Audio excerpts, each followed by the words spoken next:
علیکم ورحمۃ اللہ وبرکاتہ۔ وعلیکم السلام ورحمۃ اللہ وبرکاتہ۔ جی کون سا باب ہے؟ باب فضل من استبرأ لدینہ۔ بسم اللہ الرحمن الرحیم۔ اس شخص کی فضیلت جو دین کو غلطیوں اور گناہوں سے صاف ستھرا رکھے۔ اب اس باب سے پہلے ایک باب گزرا ہے نا، جو باب خوف المؤمن من، یعنی اس باب سے مومن کو عمل کے ضائع ہونے سے ڈرایا گیا تھا۔ پچھلے باب کی بات کر رہی ہوں، اور امام بخاری رحمۃ اللہ علیہ اس باب میں ایسا طریقہ بتانا چاہتے ہیں اس کے اختیار کرنے سے آدمی کے اعمال ضائع ہونے سے بچ جائیں۔ وہ طریقہ یہ ہے کہ اپنے دین کو پاک اور صاف کرنا اور مشتبہات سے بچتے رہنا۔ جو آدمی اپنے دین کو پاک اور صاف رکھے گا، مشتبہات سے بچے گا، اس کے اعمال بھی ضائع نہیں ہوں گے اور وہ کفر سے بھی بچ جائے گا۔ اور استبراہ دین سے مراد تقوی ہے، اور مومن اپنے دین کے لیے پاکیزگی حاصل کرے تو مقصد یہ ہوا کہ تقوی اور پرہیزگاری جو ہے اجزائے ایمانیہ میں سے ہے۔ حدیث سے ہمارے پاس حدثنا ابو نعیم الآخر، ہم سے ابو نعیم نے بیان کیا، ان سے زکریا نے، اور عامر کے واسط سے بیان کیا۔ وہ کہتے ہیں کہ میں نے نعمان بن بشیر سے سنا، وہ کہتے ہیں کہ میں نے رسول اللہ صلی اللہ علیہ وآلہ وسلم کو یہ فرماتے ہوئے سنا، حلال بھی ظاہر ہے اور حرام بھی ظاہر ہے، اور ان دونوں کے درمیان شبہ کی چیزیں ہیں جن کو بہت سے لوگ نہیں جانتے۔ تو جو شخص ان مشتبہ چیزوں سے بچے، گویا اس نے اپنے دین پر آبرو کو سلامت رکھا، اور جو ان شبہات کی دلدل میں پھنس گیا تو وہ اس چرواہے کی طرح ہے جو اپنے جانوروں کو محفوظ چراگاہ کے آس پاس چراتا ہے۔ ممکن ہے کہ وہ اپنے دھن کو اس چراگاہ میں جا گھسائے۔ اچھی طرح سن لو کہ ہر بادشاہ کی ایک چراگاہ ہوتی ہے۔ یاد رکھو کہ اللہ کی زمین میں اللہ کی چراگاہ اس کی حرام کردہ چیزیں ہیں، اور سن لو کہ جسم کے اندر ایک گوشت کا ٹکڑا ہے، جب وہ سنور جاتا ہے تو سارا جسم سنور جاتا ہے، جب وہ بگڑ جاتا ہے پورا جسم بگڑ جاتا ہے۔ سن لو یہ گوشت کا ٹکڑا دل ہے۔ اب حدیث کی تشریح اس طرح ہے نا کہ حلال بھی واضح ہے اور حرام بھی واضح ہے، ان دونوں کے درمیان کچھ مشتبہ چیزیں ہیں جن کو بہت سے لوگ نہیں جانتے۔ علامہ ابن حجر رحمۃ اللہ علیہ فرماتے ہیں کہ حلال اور حرام اپنے واضح دلائل کی وجہ سے اپنی ذات اور وصف پر اعتبار کے لحاظ سے ظاہر ہیں۔ اب دیکھیے، اب حدیث شریف میں کہ لفظ آتا ہے نا مشتبہات کی تحقیق، اس میں 5 روایات آ رہی ہیں۔ مشتبہات افتعال سے اسم فاعل جمع مؤنث کا صیغہ ہے۔ نمبر 2 مشتبہات شد آ رہی ہے نا باپ پہ، تفعیل سے اسم فاعل جمع مؤنث کا صیغہ ہے۔ نمبر 3 مشبہات تفعیل سے اسم مفعول جمع مؤنث کا صیغہ ہے۔ نمبر 4 مشبہات تفعیل سے اسم فاعل جمع مؤنث کا صیغہ ہے۔ نمبر 5 مشبہات افعال سے اسم فاعل جمع مؤنث کا صیغہ ہے۔ اب مشتبہات سے کیا مراد ہے؟ اس میں متعدد اقوال ہیں، جن میں 2 تو یہ ہیں۔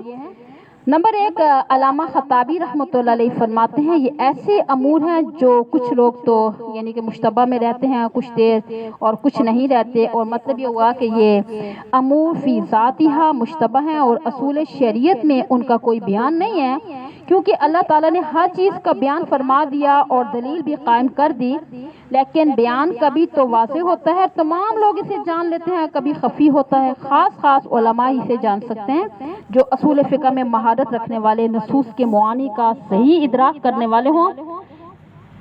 تو علامہ خطابی فرماتے ہیں کہ اس قسم کے اشتباہ اگر پیش آ جائے تو اس آدمی کو شک دور ہونے تک توقف کرنا چاہیے اور بغیر انشراح کے اقدام نہیں کرنا چاہیے، کیونکہ بغیر احتیاط کے اگر اقدام کر لیا تو ممکن ہے کہ وہ کسی حرام میں پھنس جائے گا، یعنی کہ کسی سے بچنے کے لیے امید نہیں ہوگی، جس کی حدیث میں مثال بھی دی گئی ہے۔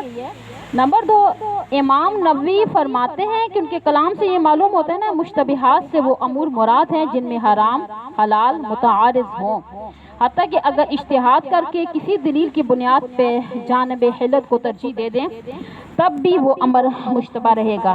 اب اس صورت میں تقوی یہ ہے کہ اس امر کا ارتکاب بالکل ہی نہ کیا جائے۔ حاصل یہ ہے کہ جتنی چیزیں اشتباہ کی ہیں ان سب سے بچنا، احتیاط کرنی چاہیے۔ البتہ یہ اجتناب کبھی تو واجب ہوگا کبھی مستحب ہوگا۔ اس کی تفصیل یہ ہے کہ اشتباہ یا تو کسی عامی کا ہوگا یا مجتہد کو، اور عامی کو پیش آنے کی صورت میں اس کی وجہ یا تو یہ ہوگی کہ حکم کو جاننے والا نہیں ہے اور نہ ہی کسی مجتہد و مفتی سے اس نے سوال کیا، بہرحال اس صورت میں اجتناب واجب ہے، یا اس کی وجہ یہ ہے کہ مجتہدین اور مفتیان کرام کا اختلاف ہو گیا، تو ایسی صورت میں اجتناب و احتیاط کرنا مستحب ہے۔ اتنی سمجھ آ گئی آپ کو؟ آگے چلتے ہیں۔ الا وان فی الجسد مضغہ، مضغہ گوشت کے ٹکڑے کو کہتے ہیں، اب قلب دل کو کہتے ہیں۔ کبھی عقل پر بھی قلب کا اطلاق کر دیا جاتا ہے۔ اور فرا نحوی نے ارشاد باری تعالیٰ ان فی ذلک لذکری لمن کان لہ قلب میں قلب کی تشریح عقل سے کی ہے نا، محل عقل جو ہے نا قلب ہے یا دماغ ہے، یہ بھی سوچیں۔ امام شافعی کے نزدیک محل عقل قلب ہے، اور جبکہ امام ابو حنیفہ رحمۃ اللہ علیہ اور اتباع کے نزدیک محل عقل دماغ ہے۔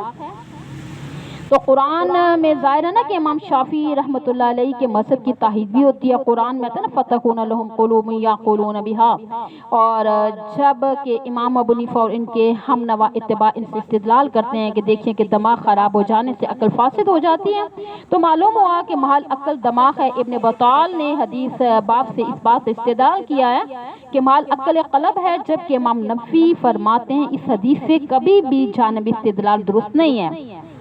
باب ہے ادا الخمس من الایمان، خمس کا ادا کرنا بھی ایمان میں داخل ہے۔ خمس سے مراد کیا ہے آپ بولے؟ آپ مال غنیمت کا کون سا حصہ ہے؟ پانچواں حصہ۔ شاباش۔ امام بخاری اس باب سے یہ بتانا چاہتے ہیں کہ مال غنیمت سے خمس مراد ہے، یعنی ایمان کے شعبوں میں سے ایک شعبہ ہے۔ امام صاحب نے کتاب الایمان میں اب تک جس قدر ایمان کے شعبے بیان فرمائے، یہ ان سب میں آخری شعبہ ہے۔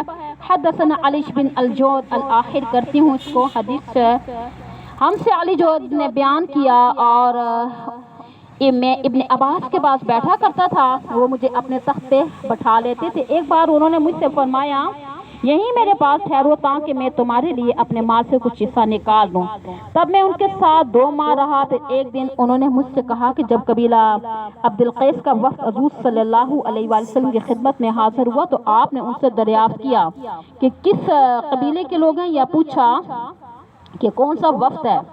انہوں نے عرض کیا کہ ہم ربیہ کے لوگ ہیں، اور آپ صلی اللہ علیہ وآلہ وسلم نے فرمایا مرحبا، ان لوگوں کو یا اس وفد کو یہ نہ رسوا ہوئے نہ شرمندہ ہوئے۔ اور اس کے بعد انہوں نے کہا یا رسول اللہ صلی اللہ علیہ وسلم، ہم آپ صلی اللہ علیہ وآلہ وسلم کی خدمت میں ماہ حرام کے سوا کسی اور وقت حاضر نہیں ہو سکتے، کیونکہ ہمارے اور آپ صلی اللہ علیہ وسلم کے درمیان کفار مصر کا یہ قبیلہ رہتا ہے، لہذا ہمیں کوئی ایسی قطعی بات بتا دیجئے جس کی ہم اپنے پیچھے رہ جانے والوں کو بھی خبر کریں اور جس کی وجہ سے ہم جنت میں جا سکیں۔ آپ صلی اللہ علیہ وآلہ وسلم سے انہوں نے پینے کی چیزوں کے بارے میں پوچھا تو آپ صلی اللہ علیہ وسلم نے انہیں 4 باتوں کا حکم دیا، 4 باتوں سے منع کیا، ان کو اللہ واحد پر ایمان لانے کا حکم دیا، اور حکم دیا پوچھا کیا تم جانتے ہو کہ ایک اللہ اور اس کا رسول صلی اللہ علیہ وسلم اس کے بارے میں زیادہ جانتے ہیں؟ تو آپ نے فرمایا اس بات کا اقرار کرنا کہ اللہ کے سوا کوئی ذات عبادت اور اطاعت کے لائق نہیں، اور یہ کہ محمد صلی اللہ علیہ وآلہ وسلم اللہ کے رسول ہیں، اور نماز قائم کرنا، زکوٰۃ ادا کرنا، رمضان کے روزے رکھنا، یہ کہ مال غنیمت میں 5واں حصہ ادا کرو، اور یہ چیزوں سے انہی میں آپ صلی اللہ علیہ وسلم نے منع فرمایا، یعنی 4 چیزوں میں سے نا، یعنی خنتم، دباغ، نقید اور مسوت کے استعمال سے، اور فرمایا کہ ان باتوں کو محفوظ کر لو اور اپنے پیچھے رہ جانے والوں کو جو آپ صلی اللہ علیہ وسلم کی خدمت میں حاضر نہ ہو سکے نا، انہیں ان کی خبر دے دو۔ اچھا جی، یہاں پہ دیکھیے حدیث میں آتا ہے ہمارے پاس وفد عبد القیس، یعنی بہت سارے محدثین و مؤرخین کی رائے یہ وفد 9 ہجری میں آیا تھا، جو تقریباً 14 افراد پہ مشتمل تھا، اور بعض نے یعنی ان کے نزدیک ہے نا اس وفد کی آمد 8 ہجری میں ہوئی تھی، اور یہ لوگ بحرین اور اطراف عراق کے رہنے والے تھے۔ جب یہ وفد آیا تو آپ صلی اللہ علیہ وسلم نے پوچھا نا من القوم او من الوفد، یہ قوم کون سی ہے، یا پوچھا کہ اس وفد کا تعلق کہاں سے ہے؟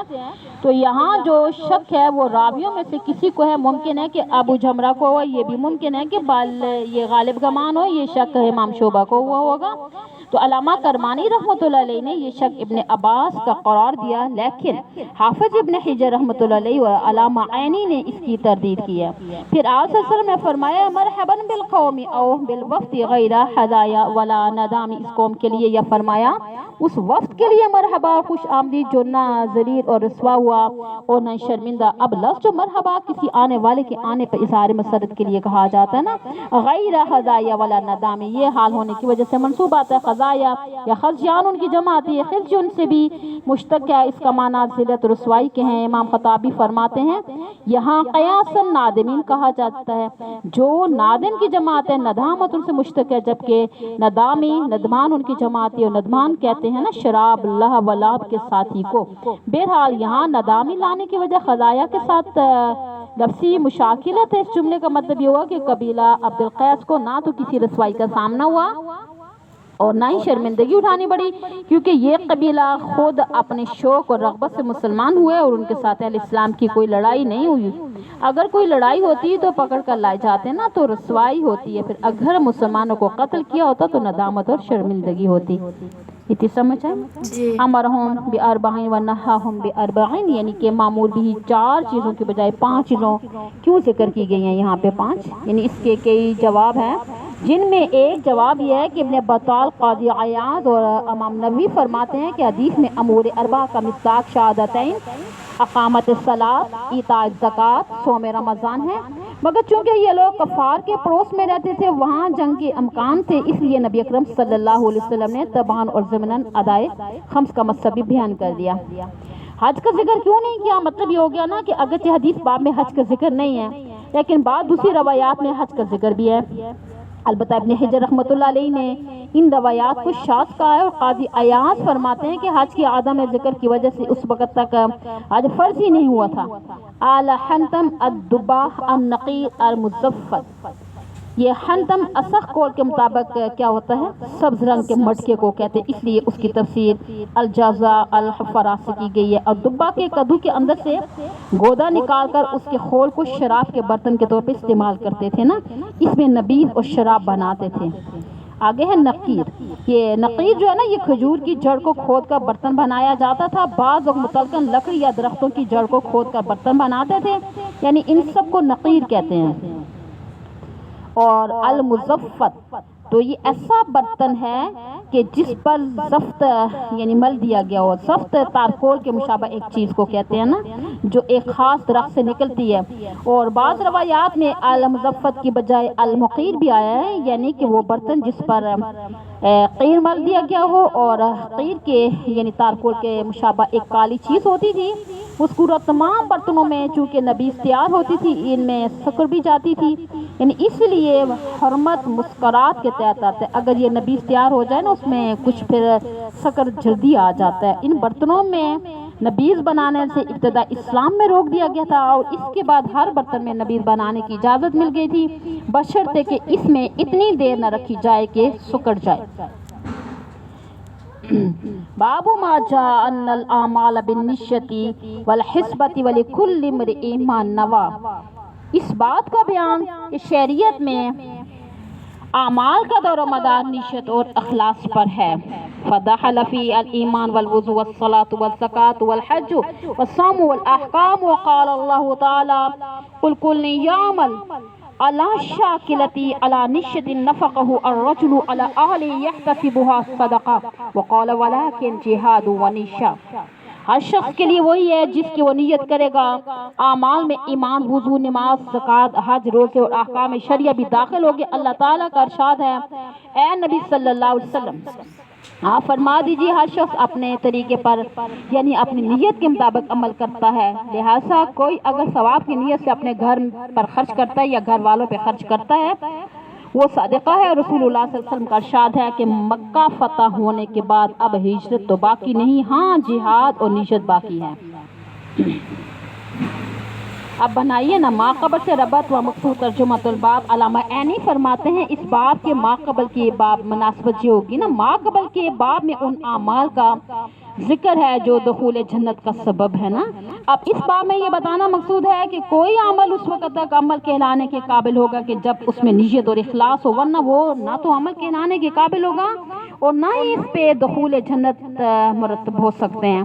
بہرحال اس ترجمۃ الباب سے مرجئہ کی تردید کرنا بھی مقصود ہے، اگرچہ طبعاً خوارج اور معتزلہ پر بھی رد ہو رہا ہے نا، کیونکہ حضرت گنگوی رحمۃ اللہ علیہ فرماتے ہیں نا امام بخاری کی اس بات سے یہ غرض بیان کرنا ہے کہ ثواب اعمال کی مدار نیشت پر ہے۔ اب اس ترجمۃ الباب کے 3 اجزاء ہیں، کون سا ہے؟ نمبر 1 آپ بولیے، انما الاعمال بالنیہ، نمبر 2 والحسبہ، نمبر 3 ولکل امرئ ما نویٰ۔ سمجھ تو آ رہی ہے نا؟ فدخل فی الایمان والوضوء والصلاۃ۔ یہاں سے امام بخاری مزید وضاحت فرما رہے ہیں کہ اعمال اپنے عموم کی وجہ سے ایمان، وضو، نماز، زکوٰۃ، حج، دوسرے سارے احکام کو شامل ہے، لہذا ان سب میں نیت ثواب ہونی چاہیے۔ وقال اللہ تعالی کل یعمل علی شاکلۃ علی نیہ۔ ارشاد ہے نا، آپ فرما دیجئے ہر شخص اپنے طریقے پر یعنی اپنی نیت پر عمل کرتا ہے۔ اس کا تعلق ترجمہ کے جزء اول سے ہو رہا ہے، آگے آتا ہے وَنَفَقَةُ الرَّجُلِ، آدمی کا اپنے اہل و عیال پر ثواب کی نیت سے خرچ کرنا صدقہ ہے۔ اس کا تعلق ترجمہ کے دوسرے جز والحسبہ سے بھی آ رہا ہے، ولیکن جہاد و نیہ۔ آپ نے فرمایا اب ہجرت باقی نہیں رہی ہے، جہاد و نیت باقی ہے۔ اس کا تعلق ترجمہ کے تیسرے جز سے بھی آ رہا ہے۔ حدیث سے حدثنا عبداللہ بن مسلمہ، انہوں نے حضرت عمر رضی اللہ تعالیٰ سے کہ رسول اللہ صلی اللہ علیہ وسلم ارشاد فرمائے اعمال کا دور و مدار نیت پر ہے، ہر شخص کے لیے وہی ہے جس کی اس نے نیت کی ہوگی۔ تو جس نے اللہ اس کے رسول کی خاطر ہجرت کی تو وہ اللہ اس کے رسول ہی کے لیے شمار ہوگی، جس نے حصول دنیا کے لیے یا کسی عورت سے نکاح کی غرض سے ہجرت کی تو وہ اسی مد میں شمار ہوگی جس کے لیے اس نے ہجرت اختیار کی۔ حدثنا حجاج بن منہال الآخر، وہ رسول اللہ صلی اللہ علیہ وآلہ وسلم سے نقل کرتے ہیں جب آدمی اپنے اہل و عیال پہ ثواب کی خاطر روپیہ خرچ کرے تو وہ اس کے لیے صدقہ ہے، یعنی صدقہ کرنے کا ثواب ملے گا۔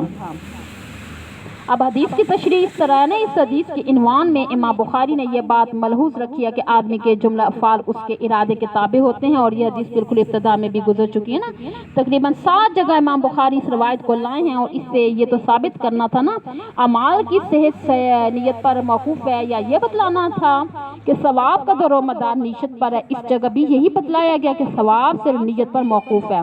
تو جیسے کہ اپنے بال بچوں پر آدمی پیسہ محض اس لیے خرچ کرتا ہے کہ اس کی پرورش میرا دینی فریضہ ہے اور حکم خداوندی ہے، تو یہ خرچ کرنا بھی صدقہ میں شمار ہو جاتا ہے اور اس پر صدقہ کا ثواب ملے گا۔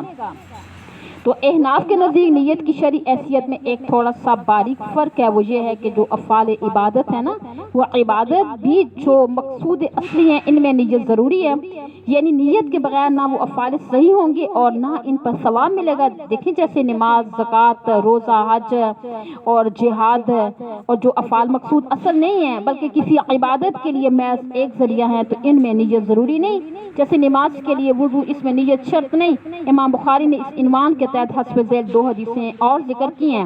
حدثنا الحکم بن نافع قال اخبرنا شعیب عن الزہری قال حدثني عامر بن سعد عن سعد بن ابی وقاص انه اخبره انا رسول اللہ صلی اللہ علیہ وسلم قال انك لن تنفق نفقة تبتغي بها وجه الله الا اجرت عليها حتى ما تجعل في فم امرأتك۔ ہم سے حکم بن نافع نے بیان کیا کہ الآخر کے رسول اللہ صلی اللہ علیہ وسلم نے ارشاد فرمایا، تو جو کچھ محض رضا الہی کی خاطر خرچ کرے تجھ سے اس پر اجر ضرور دیا جائے گا، یہاں تک کہ جو لقمہ تم اپنی بیوی کے منہ میں دو گے اس کا بھی ثواب ملے گا۔ حدیث کی تشریح اس طرح ہے کہ حدیث پاک میں آتا ہے نا کہ بے شک جو کچھ بھی اللہ کی رضامندی سے خرچ کرو گے اس پر تمہیں اجر ملے گا، یہاں تک کہ اس پر بھی تمہیں اجر ملے گا کہ تم اپنی بیوی کے منہ میں لقمہ ڈالو۔ دیکھیں اکثر روایات میں فی امراتک ہے، اور جبکہ بعض روایات میں ہے نا فی فمن امراتک ہے۔ قاضی عیاض فرماتے ہیں نا فی امراتک کی روایت زیادہ بہتر ہے، اس لیے فم کا لفظ وہاں استعمال ہوتا ہے نا جہاں یہ بغیر اضافت کے ہو، لیکن جہاں اضافت کے ساتھ استعمال ہو وہاں یعنی فی کا استعمال ہی اولا ہوتا ہے۔ تو حدیث باب میں حضرت سعد بن ابی وقاص رضی اللہ تعالیٰ کی ایک طویل حدیث کا حصہ ہے۔ حضرت سعد بن ابی وقاص رضی اللہ تعالیٰ عنہ بیمار ہو گئے، حتیٰ کہ وہ سمجھنے لگے کہ اجل قریب ہے، تو حضور صلی اللہ علیہ وآلہ وسلم سے ہدایت طلب کی کہ میں اپنے مال کے بارے میں کیا طریقہ اختیار کروں، تو آپ نے تسلی دی کہ ابھی تمہاری زندگی باقی ہے، یعنی اس ضمن میں یہ ہدایت بھی دی کہ نیت اچھی کر لو تو جو کچھ خرچ کرو گی اس میں صدقے کا ثواب ملے گا۔ باب ہے قول النبی صلی اللہ علیہ وآلہ وسلم الدین النصیحہ۔ رسول اللہ صلی اللہ علیہ وسلم کا ارشاد ہے کہ دین اللہ، اس کے رسول اور قائدین اسلام اور عام مسلمانوں کے لیے نصیحت کا نام ہے۔ للہ ورسولہ ولأمة المسلمین وعامتہم وقول تعالی اذا نصحوا للہ ورسولہ۔ اللہ کا قول ہے جب وہ اللہ اور اس کے رسول کے لیے نصیحت کریں، یعنی دین کا خلاصہ اور حاصل اخلاص اور خیر خواہی ہے نا۔ گزشتہ باب میں نصیحت اخلاص کا ذکر تھا، اس باب میں الدین النصیحہ یعنی نصح کیا معنی کیا ہوتا ہے؟ خلوص کے، ٹھیک ہے، یعنی نصیحت میں خلوص ہوگا نا تو نصیحت معتبر ہوگی، اگر اخلاص نہیں ہوگا تو حقیقتاً نصیحت ہی نہیں ہوگی بلکہ وہ دھوکہ بازی ہے۔ تو یہ کتاب الایمان کا آخری باب ہے، اس سے امام بخاری کا مقصد یہ ہے کہ ہم نے کتاب الایمان میں باطل قوتوں پہ جو رد کیا ہے یہ نصیحت اور خیر خواہی کی وجہ سے کیا ہے، لہذا جو ہماری اس کتاب ایمان سے استدلال کرے گا اس کا مقصد بھی خیر خواہی ہونا چاہیے۔ اور بعض محدثین فرماتے ہیں اس ترجمۃ الباب کا مقصد مراتب الایمان بتانا ہے، ان میں فرق ہوتا ہے نا۔ اب اس لیے یہاں کیا آئے گا؟ الدین النصیحہ فرمایا گیا، النصیحہ کا حمل الدین پر ہو رہا ہے، گویا کہ دین اور نصیحت ایک ہی ہے۔ پھر چونکہ نصیحت میں مراتب ظاہر ہیں، ایک نصیحت للہ ہوتی ہے، ایک للرسول ہی، ایک لأمة المسلمین وعامتہم، المسلمین وعامتہم جو ہوتی ہے نا، یعنی اور ایک کون سی ہوتی ہے؟ لعامتہم کر لیں، اور یعنی ان نصیحتوں کی کیفیت میں کمی بھی ہوتی ہے، لہذا جب نصیحت میں مراتب کا تفاوت ثابت ہوا تو دین میں بھی ہوگا، اور دین اور ایمان چونکہ ایک ہی ہے اس لیے ایمان کے اندر مراتب اور زیادت و نقصان کا ثبوت بھی ہو جائے گا۔ النصیحۃ للہ، اللہ کے لیے نصیحت کا مطلب یہ ہے کہ اللہ تعالیٰ کی ذات و صفات پر حضور اکرم صلی اللہ علیہ وآلہ وسلم کی تعلیمات اور ہدایات کے مطابق ایمان لانا، شرک اور اس کے تمام انواع سے اجتناب کرنا، اطاعت و فرمانبرداری کو اختیار کرنا، اخلاص کے ساتھ تمام اوامر کو بجا لانا، نواہی سے مکمل اجتناب کرنا، اور یعنی انعامات اور احسانات خداوندی کا اعتراف کرنا، ان پہ شکر بجا لانا، اور اللہ تعالیٰ کے نیک بندوں کے ساتھ موالات اور محبت کا تعلق رکھنا، نافرمانوں سے معادات کا معاملہ کرنا۔ النصیحۃ للرسول، رسول اکرم صلی اللہ علیہ وسلم کے لیے نصیحت کا مطلب یہ ہے کہ حضور اکرم صلی اللہ علیہ وسلم جو کچھ لے کر آئے ہیں اور اس میں آپ کی مکمل تصدیق کی جائے، آپ نے جس چیز کی دعوت دی اس کو قبول کیا جائے، آپ نے جو شرائع و احکام بتائے ہیں، دین کی تشریح فرمائی ہے، اس کے مطابق عمل کیا جائے، آپ صلی اللہ علیہ وسلم کے اوامر بجا لائے جائیں اور نواہی سے اجتناب کیا جائے، اور آپ کے حق کو تمام مخلوقات کے حق پہ مقدم کیا جائے، اور آپ صلی اللہ علیہ وسلم کے طریقہ دعوت کو اختیار کیا جائے۔ النصیحۃ لأمة المسلمین، ائمہ المسلمین سے مراد مسلمانوں کے امراء و خلفاء ہیں، ان کے ساتھ نصیحت اور خیر خواہی کا تعلق مطلب یہ ہے کہ معروف میں ان کی اطاعت کی جائے، ان کے ساتھ کفار کے مقابلے میں جہاد کیا جائے، ان کی جھوٹی تعریفیں کر کے ان کو دھوکے میں نہ ڈالا جائے، ان کی اصلاح اور ہدایت کے لیے دعا کی جائے۔ النصیحۃ لعامة المسلمین، عامہ المسلمین کے ساتھ نصیحت کا مطلب یہ ہے نا ان کو دین کی تعلیم دینا، دینی و دنیوی مصالح کی طرف ان کی رہنمائی کرنا، امر بالمعروف نہی عن المنکر کرنا، ان کے ساتھ شفقت اور مہربانی کا معاملہ کرنا، بڑوں کی عزت اور چھوٹوں پر رحم کرنا۔ اذا نصحوا للہ ورسولہ، جب وہ اللہ اس کے رسول کے ساتھ خلوص اور خیر خواہی کا معاملہ کریں گے، یعنی ان کی لغزشوں پر مواخذہ نہیں ہوگا، اور اس آیت سے ترجمۃ الباب کی تائید کی گئی ہے کہ حدثنا مسدد قال حدثنا، پیچھے چلتے ہیں ذرا اس آیت کو دیکھیں، وقوله تعالی اذا نصحوا للہ ورسولہ، یہ جو آیت آ رہی ہے نا اذا نصحوا، وہ اللہ اس کے رسول کے ساتھ خلوص اور خیر خائی کا معاملہ کرے نا، ان کی لغزشوں پر مواخذہ نہیں ہوگا۔ انہی آیت کریمہ سے ترجمۃ الباب کی کیا ہو رہی ہے؟ تائید کی گئی ہے۔ حدیث سے حدثنا مسدد قال حدثنا یحیی عن اسماعیل قال حدثني قیس بن ابی الحاسم عن جریر بن عبد اللہ قال بعث رسول اللہ صلی اللہ علیہ وسلم على اقام الصلاة و ایتاء الزکاة والنصح لكل مسلم۔ ہم سے مسدد نے بیان کیا الآخر کہتے ہیں میں نے رسول اللہ صلی اللہ علیہ وسلم سے نماز قائم کرنے، زکوٰۃ دینے اور ہر مسلمان کی خیر پائی پر بیعت کی تھی، اور میں نے حضور صلی اللہ علیہ وسلم کے ہاتھوں پر نماز کی پابندی، زکوٰۃ کی ادائیگی، ہر مسلمان کی خیر خائی پر بیعت کی ہے۔ اب اس روایت میں شہادتین اور صوم میں حج کا ذکر نہیں ہے نا۔ اب اس روایت کے دوسرے طریقے میں دیکھیں ان چیزوں کا ذکر موجود ہے۔